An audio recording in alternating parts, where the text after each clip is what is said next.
Bonjour les élèves, vous allez revoir le documentaire sur l'artiste Jean-Luc Vernat. Donc après la diffusion du documentaire, vous allez pouvoir poser vos questions directement aux artistes et aux réalisateurs.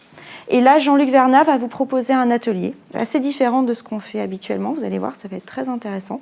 Donc vous aurez vraiment le temps d'expérimenter plein de choses.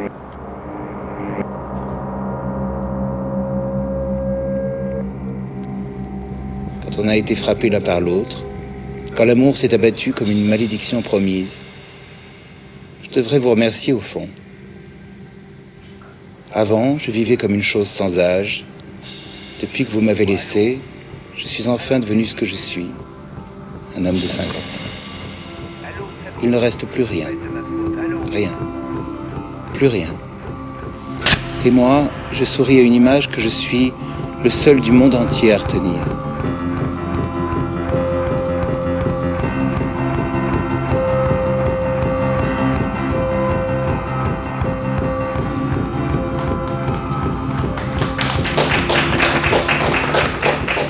Bon, je tiens d'ores et déjà à m'excuser pour l'extrême violence des scènes de nudité qui ont suscité des trucs du genre. Et ouais, de voir un vieux mec à poil, ça peut être un peu dégueulasse, mais en même temps, c'est la vie. Et puis, vous y passerez aussi. Le premier mot qui me vient à l'esprit quand j'ai vu le film, c'était fabuleux. Enfin, vraiment, ça pétille, en fait. Ça se détache de la réalité, mais en même temps, ça y reste un peu quand même, et ça montre qui il est. Je vous laisse vraiment la parole. Et Jean-Luc Vernat est quelqu'un de très ouvert, qui prend vraiment le temps de bien vous répondre avec une grande sincérité, alors profitez-en.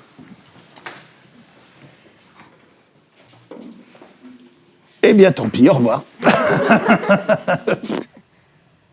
Oui. Qu'est-ce qui vous a donné l'envie de faire ce film ?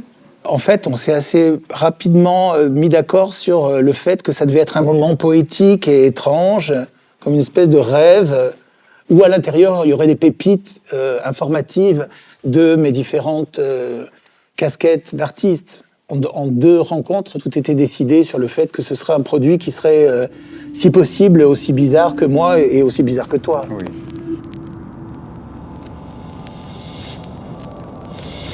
Moi, je pense que ce qui fonctionne avec cette histoire, c'est qu'en fait, il n'y a rien dans le travail et dans la façon dont Jean-Luc est au monde, il n'y a rien qui n'est pas dans une sincérité totale.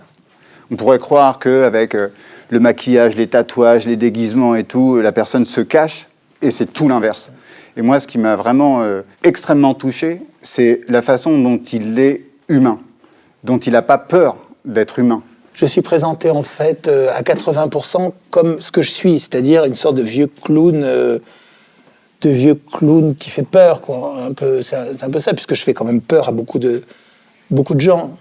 Et c'est très bien, je fais peur aux gens à qui je dois faire peur, c'est très bien. Ma gueule, comme mon travail, c'est comme un filtre anti-con en fait. Est-ce que vos dents, elles sont pareilles que dans le documentaire ? Oui. Ma première impression, c'est j'étais surpris de voir quelqu'un comme ça se voit pas tous les jours, aussi tatoué, avec des piercings grands et tout ça. C'est impressionnant. Mais après, quand il a commencé à nous parler, etc., j'ai direct compris que c'était quelqu'un quand même de gentil, finalement à l'opposé de son physique. Pourquoi vous faites certaines de vos œuvres avec du maquillage ? Le maquillage, ça a été ma première arme pour m'offrir au monde. Comme les dessins sortent de moi, je les rehausse comme je rehausse ma gueule tous les matins, en fait. Avec de l'encre et du maquillage, et du crayon, et des trucs comme ça.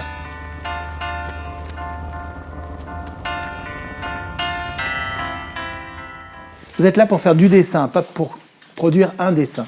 Vous êtes là pour expérimenter des trucs suivant une injonction que je vais vous dire, une injonction qui est assez floue, finalement. Donc, vous avez des animaux devant vous. Et les dessins d'animaux que je fais, c'est pas juste des dessins d'animaux, sinon on s'en fout. C'est-à-dire, il faudra que cette créature mythologique, qui sera moitié oiseau, moitié autre chose, ou juste peut-être un oiseau, ça vous représente. Et que ça dise quelque chose d'un peu intéressant, ou quelque chose d'un peu drôle, ou d'un peu caustique, ou d'un peu méchant, ou d'un peu rentre-dedans, ou d'un peu important. Donc, là, vous avez des feuilles, vous avez du maquillage, vous avez des couleurs, vous avez des machins, vous avez des trucs. Du coup, allez-y. Et puis, moi, je suis là et ailleurs, je suis là tout autour.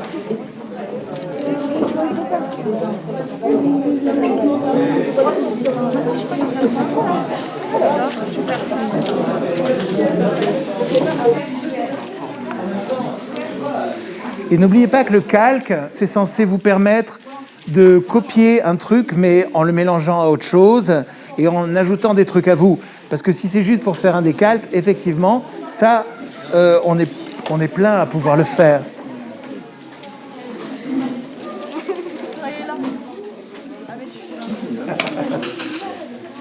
Est-ce que tu aimerais, par exemple, faire quelque chose qui soit à la fois l'un et l'autre? De faire genre comme un espèce de Photoshop. Je vais faire un mix. Un mix. C'est assez simple.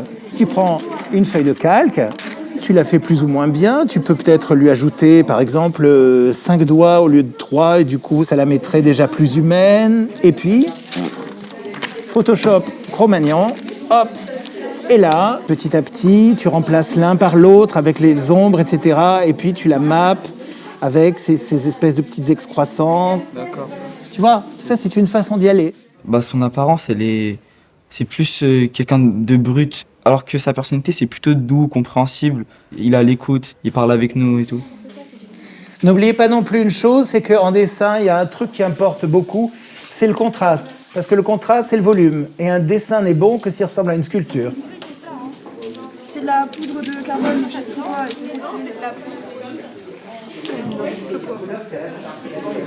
Pourquoi est-ce que tu n'as pas fait cette ligne-là ou cette ligne-là? Parce que ça exprime que ça va devant et que ça, c'est derrière. Là, sans ces lignes-là, tout est au même plan. Ensuite, tu regardes où sont les ombres.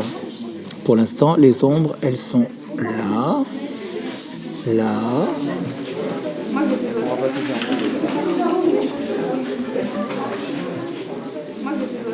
Ce que je trouve vraiment bien, c'est qu'il n'y a aucun trait, c'est que de la couleur et de la texture. Ça, je trouve ça superbe. Tu vois, c'est ce qu'on appelle l'art. Ah, c'est génial. Je vais colorier ça un peu. Alors, je dis oui, mais une logique, il faut la tenir de A à Z. Donc, si tu as commencé à dessiner les trucs, tu les dessines partout.